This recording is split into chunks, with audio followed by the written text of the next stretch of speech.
जळगाव जिल्ह्यामध्ये वेगवेगळ्या अपघातांमुळे नागरिकांची पेट्रोल पंपावर पेट्रोल डिझेल भरण्यासाठी मोठी गर्दी होत आहे आणि याचा फटका आता पेट्रोल पंपाला बसायला लागलेला आहे।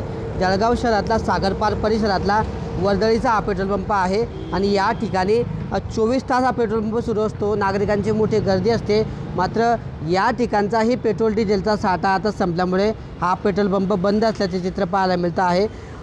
गेल्या 2 ते 3 दिवसांपासून वेगवेगळ्या अपघातांमुळे वाहन चालक जे आहेत गाड्यांमध्ये पेट्रोल डिझेल भरण्यासाठी गर्दी करत आहेत, मर्यादेपेक्षा जास्त पेट्रोल डिझेल खरेदी करत आहेत आणि त्यामुळे आता या पेट्रोल पंपावरचा देखील साठा संपलेला आहे आणि हा पेट्रोल पंप सध्या बंद असल्याचे चित्र पाहायला मिळतं आहे। आपण दृश्यांमध्ये बघतोय की या ठिकाणी बॅरिगेटिंग करण्यात आलेली आहे आणि हा पेट्रोल पंप बंद ठेवण्यात आल्याचे चित्र या ठिकाणी पाहायला मिळतं आहे।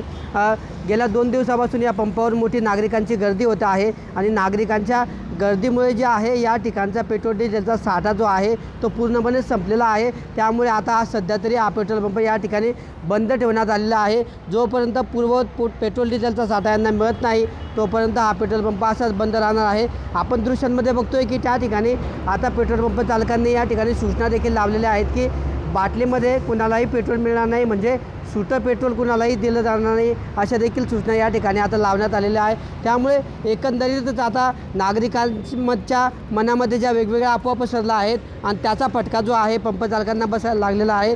2 ते 3 दिवसांपर्यंत पेट्रोल पंपावर जो साठा पेट्रोल पंप चालकांना पुरत होता किंवा शिल्लक राहत होता तो आता अवघ्या 5 ते 6 तासात या ठिकाणी संपत असल्याचे चित्र पाहायला मिळत असल्याने पेट्रोल पंप बंद ठेवण्याची वेळ या ठिकाणी पंप चालकांवर आल्याचं पाहायला मिळतं आहे।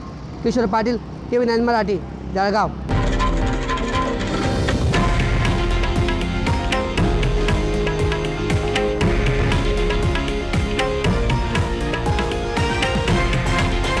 हे आहे देशातील नंबर 1 न्यूज नेटवर्क आणि आपण पाहत आहात TV9 मराठी, एकमेव।